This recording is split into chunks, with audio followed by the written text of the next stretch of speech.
Legislated wage hike mas mapapakinabangan sa halip na hulugan ng wage increase ng mga Regional Wage Board. Sino kaya nagsabi nito? Alamin natin kay Manang Milky Rigunan, Aris World. Manang Milky, good morning. Makatutulong inaprobahang 85 pesos na wage increase sa mga manggagawa sa National Capital Region.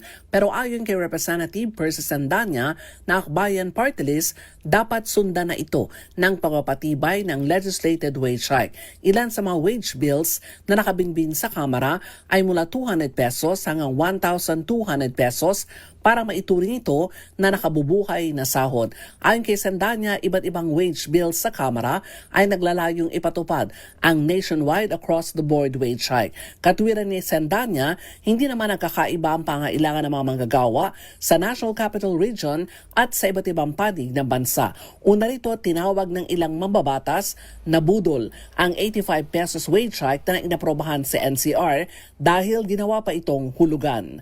Ako si Milky Rigunan, nagulat para sa DZRH, una sa Pilipinas, una sa Pilipino.